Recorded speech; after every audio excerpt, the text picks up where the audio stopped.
Okay.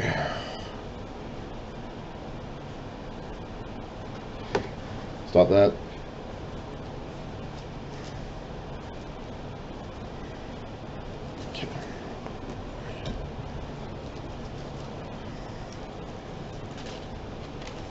Leave that alone.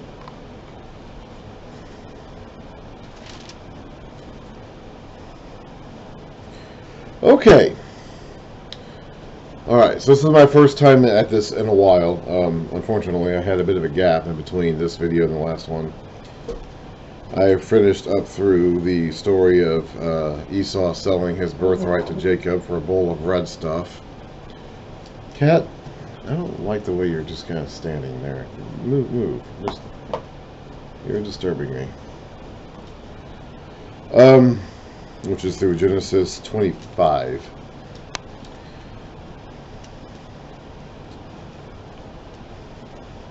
This is the account of Abraham's son, Isaac.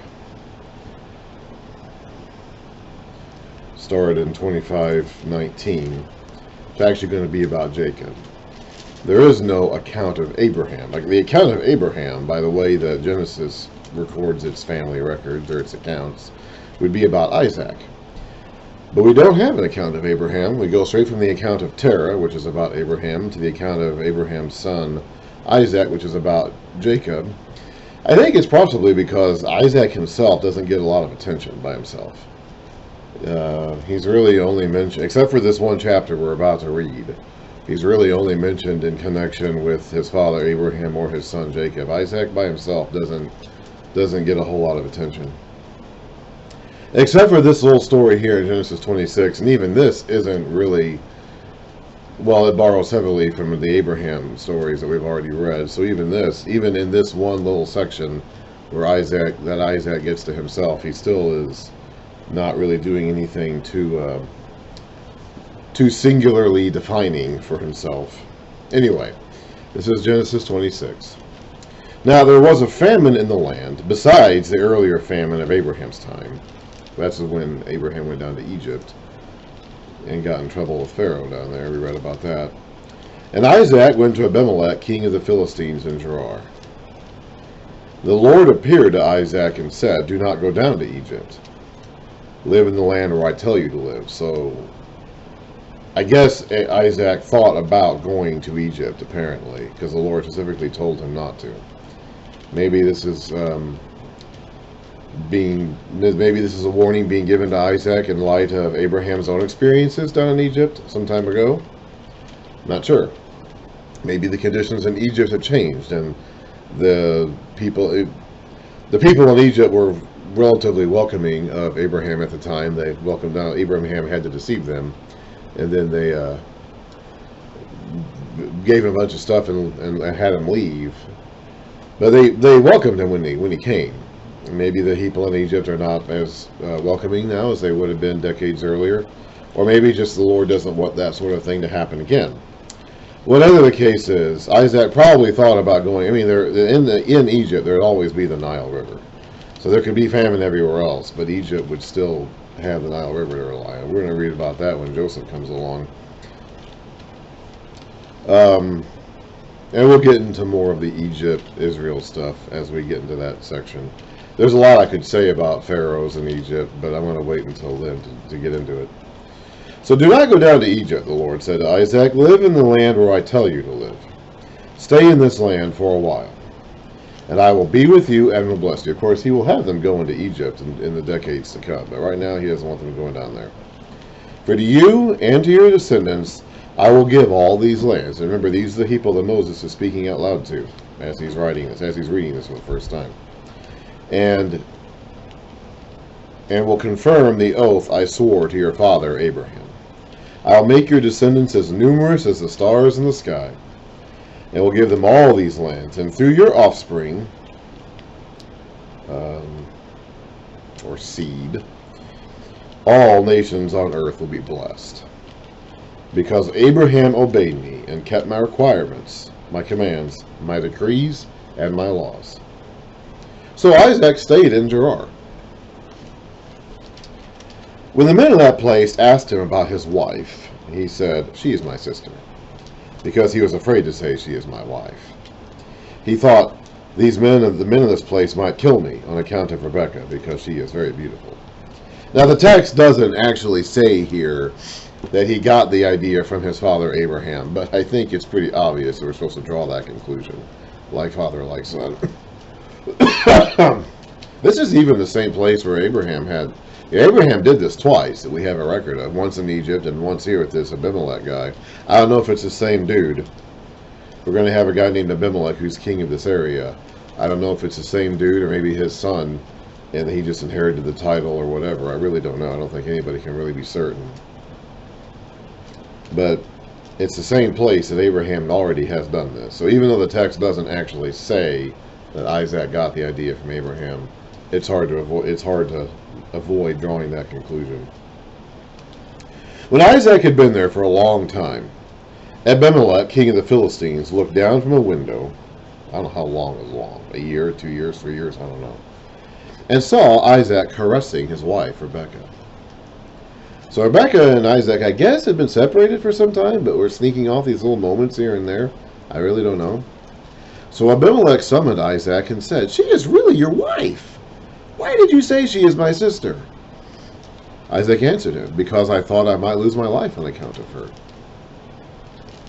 Then Abimelech said, "What is this you have done to us? One of the men might well have slept with your wife, and you would have brought guilt upon us." I'm going to have to move this, actually. It's actually a little too chilly for my nose right now. I'm going to have a sneezing fit here in a moment if I don't do something. So Abimelech gave orders to all the people, "Anyone who molests this man or his wife shall surely be put to death." Isaac planted crops in that land, and the same year reaped 100-fold, because the Lord blessed him. The man became rich, and his wealth continued to grow until he became very wealthy. He had so many flocks and herds and servants that the Philistines envied him. So all the wells that his father's servants had dug in the time of his father Abraham, the Philistines stopped up, filling them with earth. Then Abimelech said to Isaac, "Move away from us. You have become too powerful for us." So Isaac moved away from there and encamped in the valley of Gerar and settled there.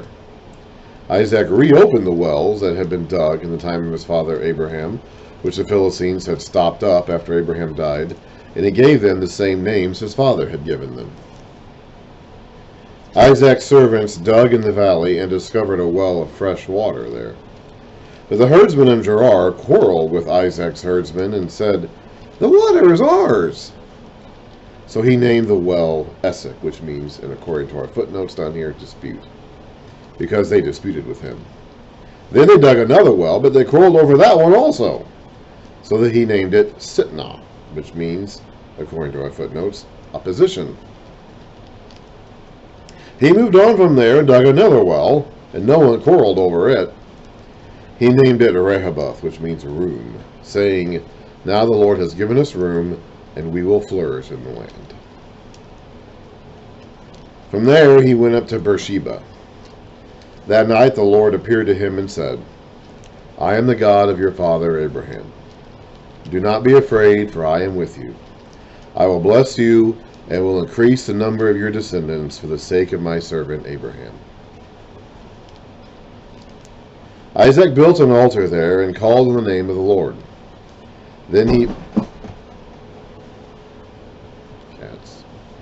There he pitched his tent, and there his servants dug a well. We don't fight over water like this today. Maybe someday we will again, if conditions deteriorate so badly. But in this day and age, we don't have to fight over water, so it might be a little bit difficult for us to understand the sort of conflicts that people, or food for that matter. We don't fight over food either. But not everybody can say over the course of human history they've had that luxury of living in a situation where they don't have to fight over water and food. We fight over things like masks. Isaac fought over water and food. Meanwhile, Abimelech had come to him from Gerar, and Ahuzah Ahuzath, his personal advisor, and Phicol, the commander of his forces. We saw that name too. I'm almost inclined to believe this is the same guy.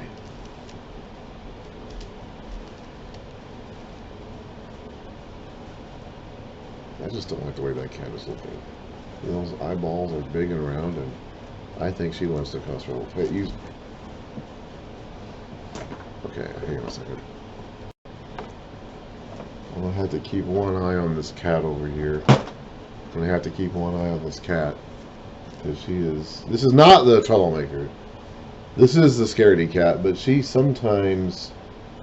A couple times a day, she'll go crazy. She's a scaredy cat, but she's also kind of a crazy cat.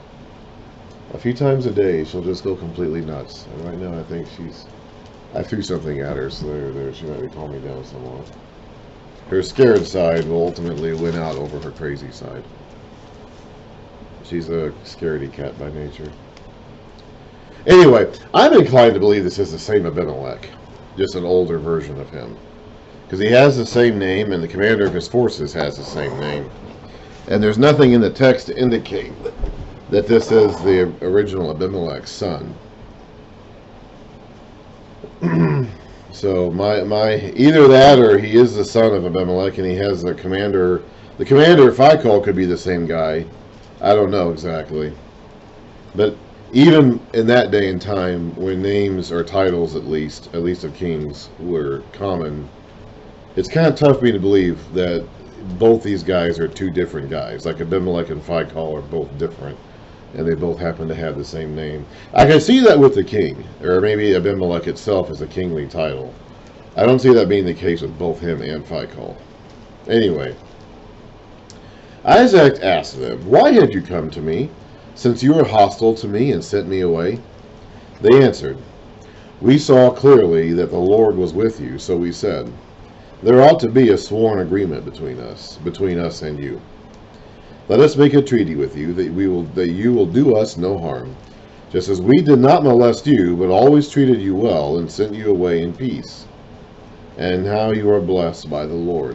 That, of course, Lord is in capital letters, so that means Lord Jehovah, or Lord Yahweh, however you want to pronounce it. So they're using the name of Isaac's God here.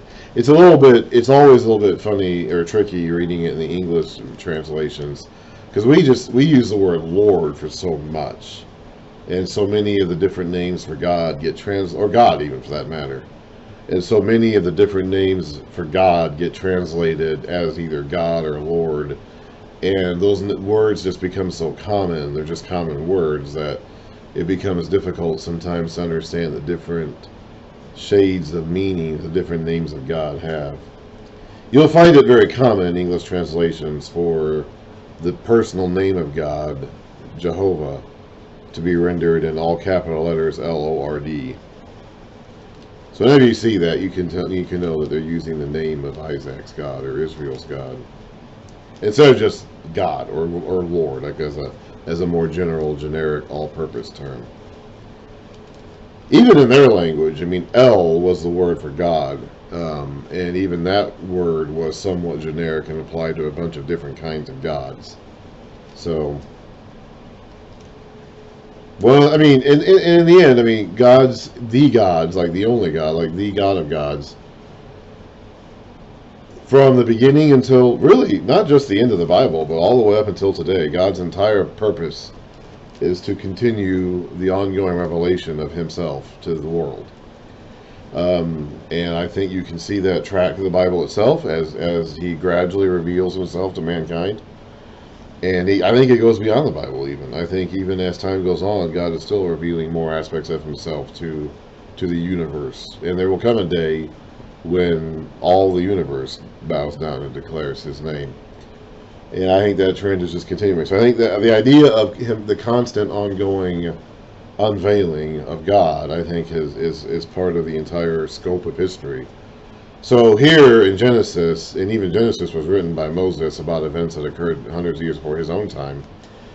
Part of the revelation that God is unfolding in the lives of these people at the time is that he is the God, the only God, the God of gods. It's a little bit tricky sometimes to sift through the various words and try to determine, okay, did they really only believe in this one God, or did they believe in other gods, but this God was the God? Like, how does that development work in their minds? You know, like, when can we definitively point to them as saying, okay, the Israelites definitively only believed in this one God at this point in time, versus, well, they believed in extra gods, but this was their national God. This was the greatest God. And I think that's actually pretty fuzzy. Now, you're going to have a lot of traditionalists, like the more conservative types, that will tell you they always believed, or were supposed to at least believe, only in one God. But I'm not so sure of that. Now, obviously, this is part of the unfolding revelation of God throughout the Old Testament. But if you read carefully some of these verses, and you sift through what they're saying, you go back and you look at the original language and kind of sift through some of the verses there, I don't think it's really all that clear that the Israelites at this point in their history really only believed in one God. I think they just believed that this was their national God. This was their God. This was the God they were supposed to worship, as opposed to any other gods. I've mentioned that back when I talked about the beginning of Genesis and how it's written as a polemic against the myths and creation stories of other nations around them, to focus the Israelites' worship on their God as opposed to any of the other nations' gods. I think that's true. And we'll continue talking about that as we go. Because again, that's hard to take out of the English text. When we read these English translations, it's hard to get that sense. We come to it already assuming that the Israelites believed in one God, and that all these other things are just pretend. But there's a lot more, I think, nuance to it than just that. Now, when you get later in the Old Testament, to the days of Jeremiah, for instance, or Isaiah even before him, you know, when you get to the prophets, when the prophets come along and they start writing books down, yes, at that time it's pretty clear they're only supposed to believe in one God. They're supposed to give up their idols. They're supposed to stop following after all these other things. That's nonsense. That's useless. That's foolishness. They don't quite make that argument here, though. I mean, even Jacob is going to actually carry around some household idols with him for a period. Now, he's not the one bringing them with him. That will end up being his wife, Rachel, but he doesn't get rid of them right away, either. So even David will have an idol in his bed that his wife uses to disguise, to just basically dresses up as David, so that David has an opportunity then to flee from Saul while Saul's pursuing him. So it's like, I don't know. I'm not really sure when that idea that we would call monotheism really takes hold. Do they really only believe in that one God, or do they believe in these other gods, or that just their God is the one real God? That's not, I think, as clear-cut as we often like to say that it is. Again, later on in the Old Testament, it certainly will be, but I'm not so sure about now. Anyway. And of course, with Genesis in particular, it's difficult because the person writing this book lived hundreds of years after these events occurred. So you have the filter of the writer, and even some of Genesis would be redacted later on, or edited, some of it, by later writers. So then you have to factor in that, okay, the writer of Genesis lived hundreds of years after these actual events occurred. How much is his viewpoint affecting, filtering through here? And then even after Moses, there would have been some later additions and edits made later on, which colors our perspective of it even further. So it's not quite as it's more nuanced than a lot of people like to say that it is. This is not to say that the Bible teaches there are many gods, but this is all part of the unfolding revelation. When God comes to Abraham, I believe he's coming to him at a time when pretty much the entire world has given up listening to this God. We read about men calling on the name of the Lord in the days of Adam's son Seth. Okay, but after the flood and men scattered from the Tower of Babel, I think there was a period of time in which everybody at the time just kind of made up their own God. After the flood story, after the Tower of Babel, I think everyone just kind of went their own ways and made up their own gods. And God allowed that condition to develop to a certain point before he revealed himself to Abraham and began working on his plan to reveal himself to mankind and to the entire universe in the end. So it's just all part of the unfolding revelation of God. So They're going to make a treaty with each other. Isaac then made a feast for them, and they ate and drank.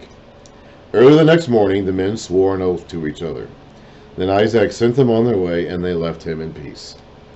That day, Isaac's servants came and told him about the well they had dug.